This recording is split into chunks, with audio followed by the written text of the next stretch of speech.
नमस्कार साथियों, स्वागत है आप सभी का एक बार फिर से आपके अपने YouTube चैनल संस्कृत ग्रुप्स पर। साथियों, राजकीय विद्यालयों में कक्षा 1 से 8 तक पढ़ने वाले बालक बालिकाओं को निशुल्क यूनिफॉर्म योजना अंतर्गत 2 गणवेश सिलवाने के लिए निशुल्क यूनिफॉर्म का कपड़ा उपलब्ध करा दिया गया है और उसका वितरण भी विद्यालयों में कर दिया गया है।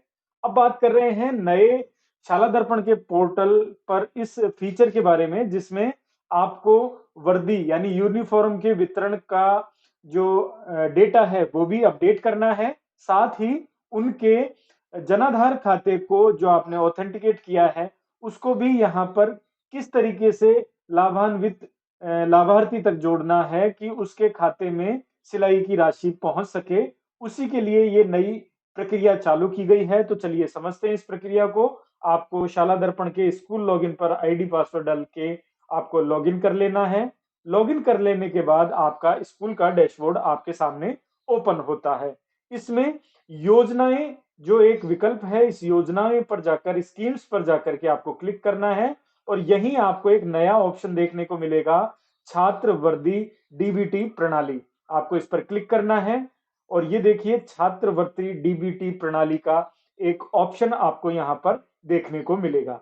जैसे आप इस पर क्लिक करते हैं तो छात्रवृत्ति की तरह ही आपको एक नए पोर्टल पर ट्रांसफर कर दिया जाएगा। मैंने यहाँ क्लिक किया और एक नया पोर्टल आपके सामने यहाँ ओपन हो गया है। ये देखिए यहाँ आपको स्कूल का नाम आ जाएगा, स्कूल की आईडी आ जाएगी और व्यू ऑल काउंट यानी सभी गणना देखें, उसके लिए ये ऑप्शन है। आपने इस पर क्लिक किया, क्लिक करते ही आपके सामने सारा डैशबोर्ड यहाँ ओपन हो जाता है। यहाँ आपके स्कूल के टोटल एलिजिबल जो स्टूडेंट्स हैं उनकी संख्या होगी, जिन्होंने अप्लाई किया है उनकी संख्या होगी, जिनके पेंडिंग है उनकी, और जिनके फॉर्म आपने आवेदन जिनके अग्रेषित कर दिए हैं उनकी संख्या आपको यहाँ देखने को मिलेगी। ये तो डैशबोर्ड था। अब आपको करना क्या है, कॉर्नर में जो ये ऑप्शन का आइकन है इस पर क्लिक करना है। क्लिक करने के बाद यहाँ डैशबोर्ड था, यहाँ यूनिफॉर्म स्टेटस है, यहाँ फॉरवर्ड टू पीओ है और यहाँ लॉग आउट है। तो सबसे पहले डैशबोर्ड हमने देखा, अब बात करते हैं यूनिफॉर्म स्टेटस की। इस पर क्लिक किया तो यहाँ देखिए आपको 3 चरण देखने को मिल रहे हैं। पहला है वर्दी की स्थिति, दूसरा है बैंक विवरण प्राप्त करें और तीसरा है पीओ को अग्रेषित करें। सबसे पहले वर्दी की स्थिति में जाकर के आपको प्रत्येक कक्षा के जिन जिन बच्चों को यूनिफॉर्म वितरित कर दी गई है उसकी संख्या यहाँ आपको देखने को मिलेगी। जैसे मैंने गेट क्लास वाइज डेटा पर क्लिक किया तो ये देखिए सभी बच्चों का यहाँ पर आपको स्टेटस देखने को मिलेगा। यहाँ आपको कक्षा देखने को मिल रही है, कुल कितने स्टूडेंट कक्षा में हैं वो। फिर उसके बाद आप यहाँ देखेंगे टोटल यूनिफॉर्म क्लॉथ गिवन, यानी कितने बच्चों को कपड़े बांट दिए गए हैं। टोटल जन आधार ऑथेंटिकेट, इनमें से कितनों के जन आधार ऑथेंटिकेट हैं। और टोटल मार्क्ड बाय स्कूल, कितने बच्चों को कितने डेटा को स्कूल के द्वारा मार्क कर दिया गया है और कितनों को नोडल के द्वारा भेज दिया गया है। ये सभी की एक समेकित सारणी है।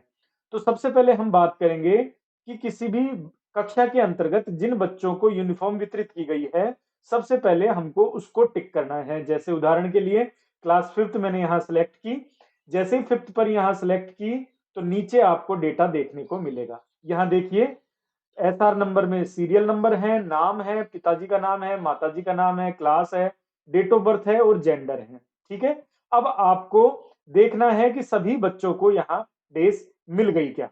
यदि सभी बच्चों को डेज प्राप्त हो गई है तो आपको यहाँ देखिए वर्दी का कपड़ा देने के लिए चयन करें और इसके आगे जो टिक बॉक्स में आप टिक करते हैं तो सभी को एक साथ ही टिक हो जाएगा। जैसे मैंने यहाँ टिक किया तो ये देखिए सभी को टिक हो गया है। अब यदि किसी व्यक्तिगत यानी पर्टिकुलर बच्चे को ड्रेस नहीं मिली है, यदि वो उपस्थित नहीं हो पाया है या किसी अन्य कारण से ड्रेस नहीं मिली है, तो आप उस बच्चे को यहाँ से जो सिलेक्ट हटा भी सकते हैं। जैसे मैंने यहाँ टिक किया तो वो बच्चा हट जाएगा। ठीक है, अब इसके बाद आपको क्या करना है, इसके बाद साथियों आपको ये देखिए अपडेट क्लॉथ स्टेटस पर क्लिक करना है ताकि इनकी संख्या अपडेट हो सके। जैसे मैंने यहाँ पर क्लिक किया तो ये देखिए uniform cloth given status successfully. ठीक है, ओके पर मैंने क्लिक किया, आगे बढ़ते हैं। ये देखिए सबके आगे लिखा हुआ आ गया यूनिफॉर्म क्लॉथ गिवन। और जब इस बच्चे को जिसको मैंने हटाया है यदि इसको भी मिल गई है तो आप टिक करेंगे, वापस जाके अपडेट करेंगे तो इसके आगे भी आपको यूनिफॉर्म क्लॉथ गिवन अपडेट हो जाएगा। ठीक है, इसके बाद आप ये देखिए आपके सामने यहां पर संख्या आ गई है 28।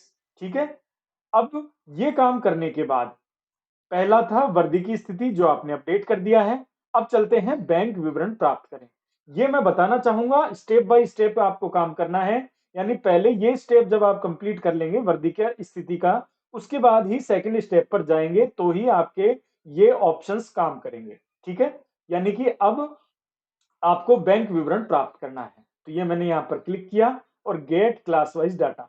लेकिन मैं सबसे पहले आपसे निवेदन करूंगा साथियों, संस्था प्रधान जो महानुभाव वीडियो देख रहे हैं या जो शाला दर्पण प्रभारी देख रहे हैं या जो कक्षा अध्यापक वीडियो देख रहे हैं, कि सभी बच्चों का जनाधार जब तक आप ऑथेंटिकेट नहीं कर लेंगे तब तक आपका ये प्रोसीजर पूरा नहीं हो पाएगा। इसलिए यदि आप पहला चरण माने तो सबसे पहला चरण है जनाधार आधार को ऑथेंटिकेट करना और उसके बाद वर्दी की स्थिति को आप अपडेट करें। ठीक है, जैसे मैंने गेट क्लास वाइज डाटा पर क्लिक किया तो अब बात आती है किस किस बच्चे का आपने ये देखिए क्लास फिफ्थ हम कर रहे थे तो टोटल यूनिफॉर्म क्लॉथ गिवन हमने 29 बच्चे यहाँ पर अध्ययनरत हैं, जिसमें से 28 को हमने दे दिया और 27 का यहाँ पर जनाधार ऑथेंटिकेट है। ठीक है, अब मैं क्लास फिफ्थ पर ही वापस यहाँ पर क्लिक करूंगा। क्लिक करने के बाद ये देखिए नीचे आप बढ़ेंगे तो सबके नाम के आगे आपको अभी पेंडिंग नजर आ रहा है। पेंडिंग इसलिए नजर आ रहा है क्योंकि इनका अभी अकाउंट का जो विवरण है वो फेच नहीं हो पाया है। अब सबसे पहले इसको समझे, एसआर नंबर, नाम, father name, mother name, class, date of birth, gender, यहां तक ठीक है। अब bank account number, IFSC code और आईएफएससी कोड की स्थिति और जनाधार प्रमाणीकरण अनिवार्य रूप से किया गया है कि नहीं है। ठीक है, तो यदि आपका सब पे यस है तो जितने भी पेंडिंग है आप इनको टिक करें। जैसे मैंने यहां पर टिक बॉक्स में टिक किया तो सभी को टिक हो गया, ये देखिए सभी को टिक हो गया। ठीक है, अब यहां वो बच्चा नहीं आ पाया है जिसको मैंने यूनिफॉर्म वितरित नहीं की। ठीक है, इसके बाद फैच बैंक विवरण पर आपको क्लिक करना है। तो ये देखिए सभी बच्चों का जो बैंक का विवरण है वो यहाँ पर ऑटोमेटिक फैच होकर आपके सामने इन कॉलम्स में आ जाएगा। आप तब तक का वेट करें। जैसे ही बैंक विवरण आपके सामने यहाँ आ जाता है तो ये देखिए student identification status update successfully, okay पर क्लिक करें। अब जिस बच्चे का आईएफएससी कोड गलत है आरबीआई के थ्रू, वो आपको यहां देखने को मिलेगा। तो आपको क्या करना है, आपको संबंधित बच्चे के अभिभावक को बुलाना है, जनाधार में उसके आईएफएससी कोड को, बैंक डिटेल को अपडेट करवाना है। ठीक है, ये देखिए सब सेलेक्टेड हो गए, सब यस हो गए, सब अप्रूव आपके सामने यहां पर हो गए हैं। ठीक है, इसको मैंने यहां पर देख लिया कि भाई ये रेड बॉक्स में नजर आ रहा है। दो चीज हो गई। अब बात करते हैं तीसरे चरण की, पीओ को अग्रेसित करें। अब यहां पर क्या करना है, गेट वही क्लास वाइज डाटा। अब इसमें क्या होगा, यहां पर हमने 29 बच्चों में से 27 बच्चों को डेस बांटी और 27 में से 25 का जो डेटा है वो स्कूल के द्वारा अपडेट हुआ। ये देखिए टोटल जनाधार ऑथेंटिकेट 27 बच्चों का और इसमें से स्कूल के तरफ मार्क कितने बच्चे हुए, 25। यानी एक का जो खाता था वो अपडेट नहीं था और एक किसी अन्य कारण से मार्क नहीं हो पाया, वो हम देखते हैं। तो अब आपको क्या करना है, यहां पर जाकर के आप लिस्ट को देख सकते हैं। जैसे मैंने इस आइकन पर, आई आइकन पर क्लिक किया तो आपके सामने जो पूरी लिस्ट है वो यहां ओपन हो जाएगी। इस लिस्ट में ये देखिए सारे बच्चों के नाम आपके सामने यहां पर आ गए। ठीक है, आपको देखने को मिल रहा होगा यहां पर। ठीक है, अब यहां पर दो ऑप्शन आ रहे हैं, सेलेक्टेड फॉरवर्डेड, और जो रिजेक्ट होगा वो आपके सामने यहां पर कैंसिल हो जाएगा। ठीक है, ये सारे आपके सामने यहाँ पर ओपन हो गए, ये लिस्ट है। अब इसमें से जिन जिन को आपने फॉरवर्ड करना है, फॉरवर्ड टू पीओ पर जैसे ही आप क्लिक करेंगे तो ये 25 बच्चों की डिटेल आपकी पीओ को फॉरवर्ड हो जाएगी। ठीक है, यानी आपको 3 चरणों को पूरा करना है। पहला चरण वर्दी की स्थिति, जिसमें जाकर के जिन जिन बच्चों को ड्रेस वितरित हो गई है उनको टिक करना है। दूसरा बैंक विवरण प्राप्त करें, उसमें जिन बच्चों का आधार ऑथेंटिकेट है और जिनको ड्रेस मिल गई है उनके बैंक विवरण को आपको ऑटोमेटिक फेच कर लेना है। और जब बैंक विवरण आप फेच कर लें तो पीओ को अग्रेषित करे में जाकर के आपको उन सभी के जो लिस्टें हैं उनको पीओ को अग्रेषित कर देना है। ठीक है साथियों, तो ये था सिस्टम आपका। जो ये नई छात्रवृत्ति डीबीटी प्रणाली है, इसके नवीन सिस्टम को समझने के लिए आधारित ये वीडियो है। यदि कहीं कोई समस्या आपको आती है तो आप कमेंट बॉक्स में जरूर लिखिएगा, कोशिश करूंगा आपकी समस्या का समाधान करने का। मिलते हैं अगले वीडियो में, तब तक के लिए नमस्कार।